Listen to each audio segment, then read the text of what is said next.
Hello, my name is Austin, and this is another episode of Go Access, a YouTube channel dedicated to access in higher education and disability rights. Today, we will again be focusing on service animals and emotional support animals and looking at how they can be applied to higher education institutions and looking at some of the common myths and questions people have about service animals and emotional support animals in colleges and universities.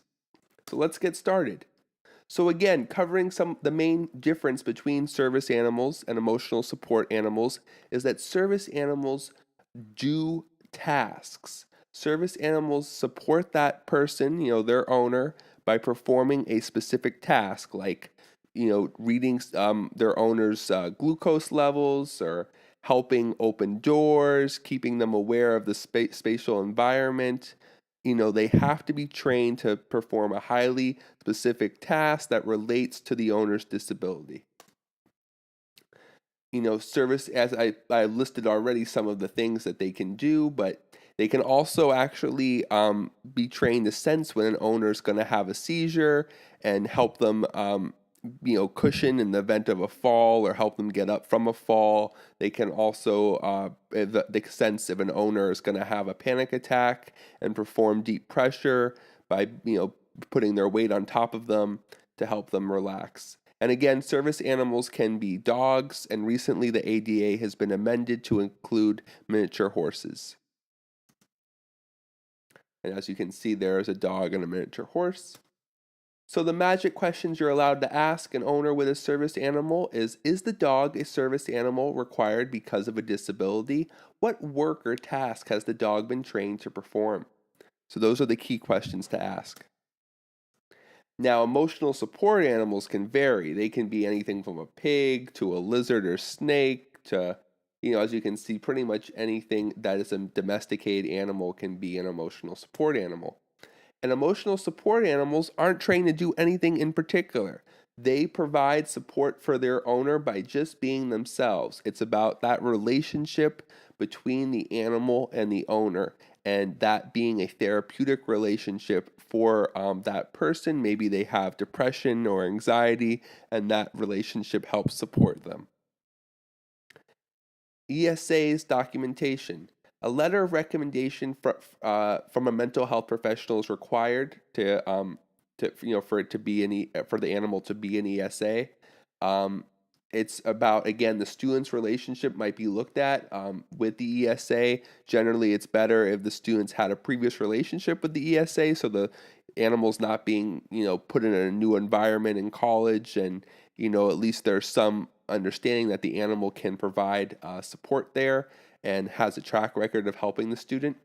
However, that's not required, and colleges and universities will accept students who have just received a recommendation from their doctor for an ESA.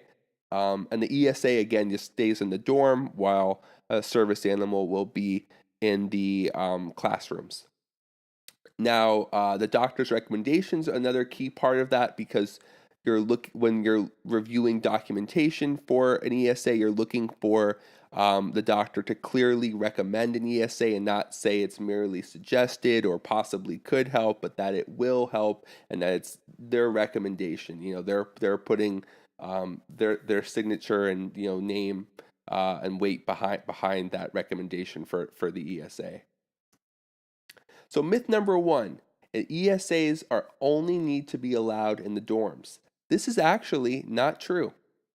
The Housing Urban Development and Fair Housing, Housing Urban Development is a government organization, HUD, and then the fair housing laws together are what really support and define ESAs.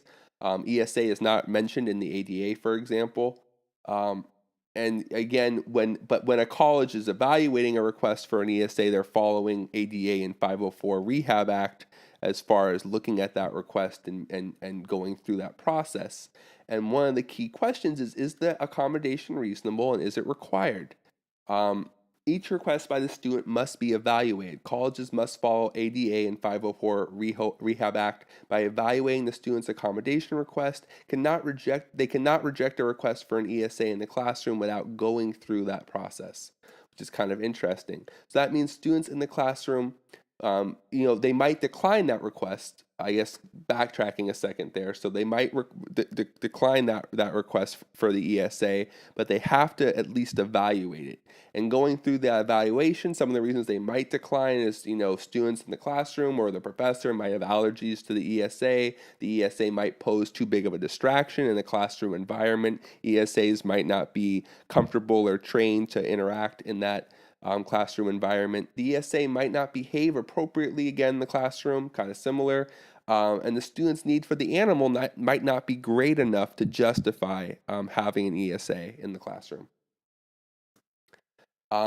If they are declining, an accommodation, it should be in writing. If you're doing that and making it clear that why the accommodation is being declined and how you've evaluated it and what's led you to come to that conclusion. There's also a grievance process for every disability office on campus, so a student should be allowed to appeal an ESA in the classroom denial. Each college should have a formal appeal process to evaluate the request and involve different parties in the evaluation process. So you might not believe me, say, oh, this is false. Well, it's not. And in fact, the OCR, which is the Office of Civil Rights for our country, they asserted that emotional support animals should be considered as an accommodation in the classroom. And what they say is the OCR finds that college's assertion that a comfort/emotional support animal only applies to residential facilities and campus housing pursuant to the Fair Housing Act is erroneous. Specifically, while comfort animals are not considered service animals under the ADA, they may be considered as a necessary accommodation under 504, and the institution would have an obligation to engage in the interactive process to assess individuals' need for this accommodation. So let's look at myth number 2. There is no way to tell if ESA documentation is legitimate. You can tell if ESA documentation is legitimate. I kind of covered this previously, but I'll mention it again. You first want to look at the mental health professional and making a clear recommendation for an ESA. I recommend an ESA. You don't want suggested, could benefit, possibly help, that type of stuff. You're looking for a clear recommendation. You're also looking at the relationship between the mental health professional and the student, and you're trying to make sure that there's an established relationship there. They've been seeing each other multiple sessions, maybe 6 months, maybe years, and that helps build credibility toward this recommendation. And it's not, somebody trying to get a request off the internet or a one-time person trying to make a recommendation for it. Again, looking at the length of the relationship of the mental health professional and student, which I just mentioned. Also, the length and relationship of the animal as well, I mentioned previously too. And again, you can check for websites that are putting out maybe fraudulent ESA letters. You can look to see the actual company that maybe the mental health professional is working for, and that it's not just a place that's churning out ESA letters, but that is providing real therapeutic support for the student, and that there is a clear therapeutic plan for the ESA. Again, you can also ask the student to provide to the mental health professional further questions that could be used to help kind of gain an understanding of why the ESA is needed. And covering those two myths, I've just kind of run out of time here. So I'm going to say that is my first part, and I really appreciate for you tuning in. You can come tune in tomorrow, 7 p.m., and I'm going to cover part 2 of animals in higher education.